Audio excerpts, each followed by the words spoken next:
Frères et sœurs, ce 11e dimanche du temps ordinaire n'est pas à proprement parler le dimanche des vocations. Ce dernier, c'est traditionnellement le 4e dimanche de Pâques avec l'évangile du bon pasteur. Et cependant, le thème de la vocation est présent dans la première lecture et dans l'évangile de ce jour.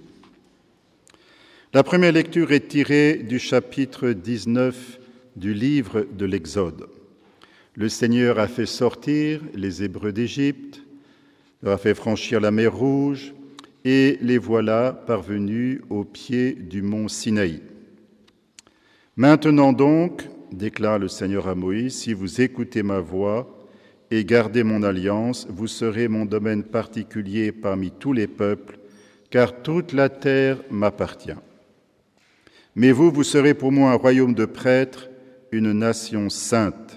Voilà ce que tu diras aux fils d'Israël. C'est donc le peuple d'Israël qui est appelé pour être pour le Seigneur une nation sainte, un royaume de prêtres. Mais comment ? Une nation sainte, sans doute par l'observance de la loi que le Seigneur va leur donner sur le mont Sinaï. Mais que dire du royaume de prêtres ? Quand on parle du sacerdoce dans l'Ancien Testament, on pense spontanément au sacerdoce lévitique.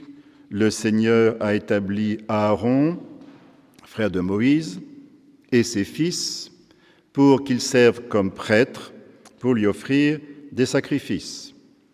Et après eux, les prêtres de l'Ancienne Alliance sont tous pris de la tribu de Lévi. En outre, les prérogatives du sacerdoce semblent réservées à ces prêtres-là, comme le montre un épisode dramatique rapporté par le 2e livre des Chroniques. Lorsque le roi Osias fut devenu puissant, son cœur s'enorgueillit jusqu'à le perdre. Il entra dans le temple du Seigneur pour brûler de l'encens sur l'autel de l'encens. Le prêtre Azarias entra après lui avec 80 prêtres du Seigneur. Ils s'opposaient au roi Osias et lui dirent « Ce n'est pas à toi, Osias, de brûler de l'encens pour le Seigneur, mais aux prêtres, descendants d'Aaron, qui ont été consacrés pour brûler de l'encens. Sors du sanctuaire, car tu as été infidèle. » Osias se mit en colère, et tandis qu'il était en rage contre les prêtres, la lèpre apparut sur son front en leur présence. Le grand prêtre Azarias et tous les prêtres se tournèrent vers Osias, et voici que son front était couvert de lèpre. En toute hâte, il l'expulsait, et lui-même se pressa de sortir parce que le Seigneur l'avait frappé. Le roi Osias fut lépreux jusqu'au jour de sa mort, donc sévèrement châtié pour avoir prétendu remplacer les prêtres dans le service de l'autel. Donc dans l'Ancien Testament, il est périlleux de prétendre prendre la place des prêtres. Et cependant, la promesse du Seigneur faite à Moïse au pied du Sinaï, c'est que tout Israël, et pas seulement les prêtres lévitiques, serait un peuple de prêtres. Alors, où donc, quand donc et comment se réalise cette promesse ?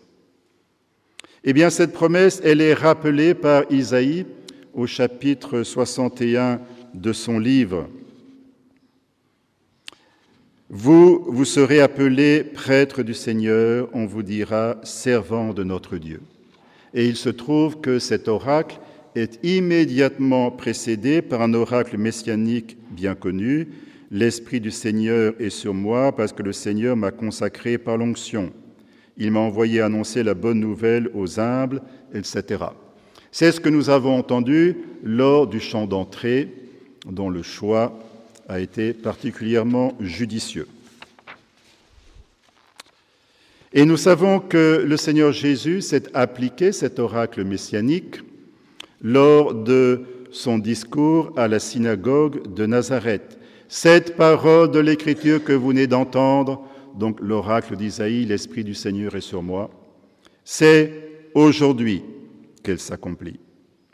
C'était une manière de dire aussi que c'est au jour du Messie, donc au jour du Christ, que s'accomplit enfin cette promesse faite autrefois à Moïse pour tout le peuple d'Israël, « Vous serez un royaume de prêtres ». C'est ce qu'a compris saint Pierre, qui écrit dans sa première épître, « Vous êtes une descendance choisie, un sacerdoce royal, une nation sainte, un peuple destiné au salut, pour que vous annonciez les merveilles de celui qui vous a appelé des ténèbres à son admirable lumière. » Voilà l'accomplissement de la promesse du Sinaï. L'Église est un royaume de prêtres. Nous sommes tous prêtres selon le sacerdoce royal, et saint Paul, dans l'Épître aux Romains, nous indique quel sacrifice nous devons offrir. Je vous exhorte, frères, par la miséricorde de Dieu, à offrir vos personnes en estie vivante, sainte, capable de plaire à Dieu. C'est là le culte spirituel que vous avez à rendre. Toutefois, l'accomplissement de cette promesse au sujet d'un peuple de prêtres ne supprime pas le besoin d'avoir des ministres sacerdotaux. Nous lisons dans la Constitution Lumen Gentium du Concile Vatican II, le sacerdoce commun des fidèles et le sacerdoce ministériel sont ordonnés l'un à l'autre. Tous les deux, chacun selon son mode propre, participent de l'unique sacerdoce du Christ.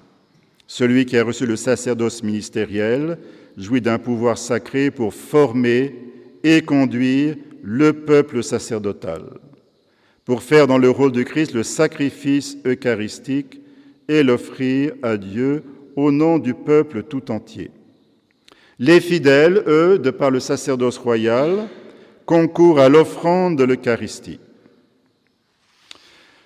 Donc le sacerdoce ministériel est au service du sacerdoce royal pour lui permettre de s'exercer pleinement.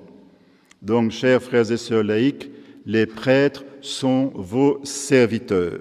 Ils sont au service de votre sacerdoce royal. Le sommet de l'exercice du sacerdoce, c'est la célébration de l'Eucharistie dans laquelle, si nous voulons être précis, ce n'est pas simplement le ou les prêtres qui célèbrent, c'est toute l'Assemblée qui célèbre, chacun selon sa fonction propre.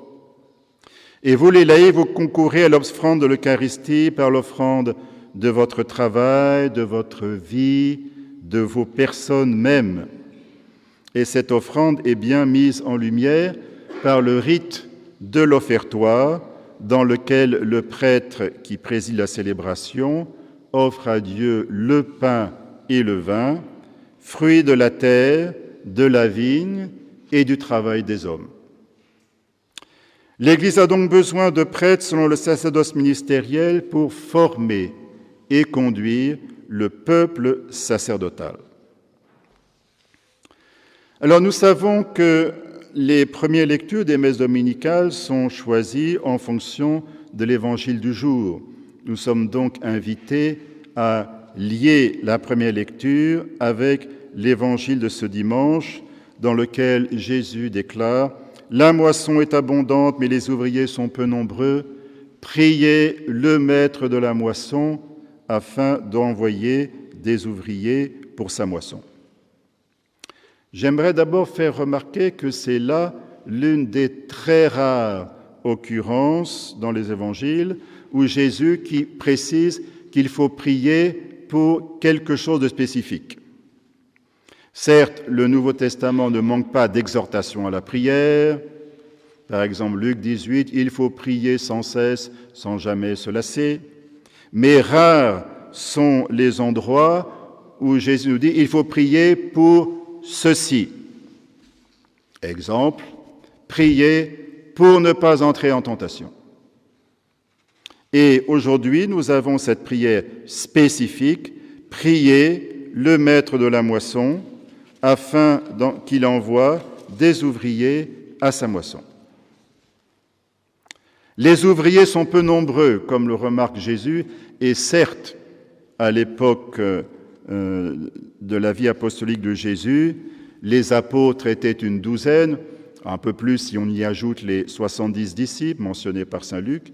Qu'était-ce cela face à l'immensité du monde à évangéliser? Donc oui, les apôtres sont peu nombreux.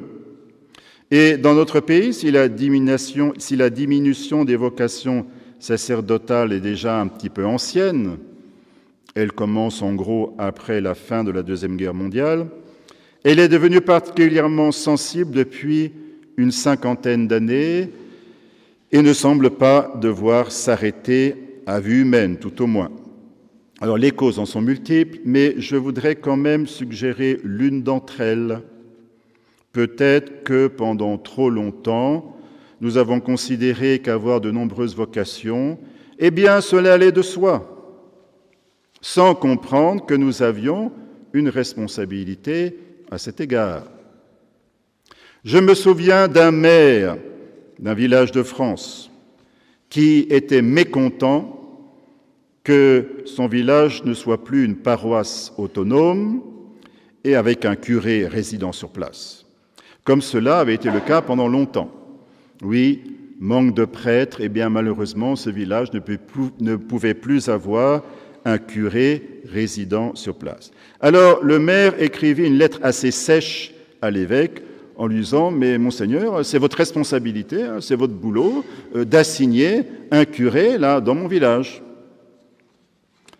Je ne sais plus ce que l'évêque a répondu, mais visiblement, ce brave maire ne semblait pas avoir la moindre idée que les habitants du village avaient une responsabilité à cet égard. De même, en ce qui concerne la vie consacrée, je me souviens aussi d'un évêque qui écrivait à Sainte Teresa de Calcutta pour lui demander une fondation des sœurs missionnaires de la charité. Mère Teresa répondit « Monseigneur, donnez-moi des vocations et je vous donnerai des sœurs. » Alors certes, les vocations au sacerdoce et à la vie consacrée sont un don de la grâce de Dieu. Et l'évangile de ce dimanche le montre bien, c'est Jésus qui appelle, c'est Jésus qui choisit 12 hommes de son choix pour en faire des apôtres. Et si l'on n'est pas appelé par le Seigneur, il vaut mieux s'abstenir et ne pas chercher à être prêtre parce que ça peut donner des catastrophes. Exemple célèbre dans le diocèse d'Autun, Charles-Maurice de Talleyrand-Périgord, qui fut évêque d'Autun à l'époque de la Révolution française, plusieurs fois ministre des Affaires étrangères. Oh certes, Talleyrand était doué pour la diplomatie. Par contre, il n'avait visiblement pas la vocation sacerdotale, et cela se voyait dans la manière scandaleuse dont il vivait. Donc, si on n'est pas appelé, il vaut mieux s'abstenir. Les vocations sacerdotales sont un don de Dieu, et le Seigneur sait très bien que son Église a besoin de prêtres. Cependant, le Seigneur n'aime pas les enfants gâtés qui considèrent que tout leur est dû et qui ne pensent même pas à remercier.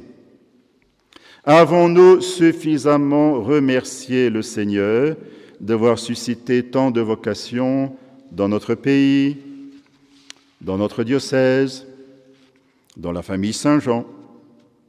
Et maintenant que nous sommes dans une période de pénurie sévère, pensons-nous suffisamment à prier pour demander au Seigneur dans la prière donc des vocations pour la famille Saint-Jean, pour le diocèse d'Autun, pour notre pays et pour toute l'Église?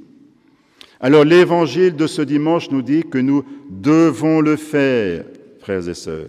Prions le maître de la moisson d'envoyer de nombreux ouvriers pour sa moisson afin que grandisse le peuple sacerdotal qu'est l'Église.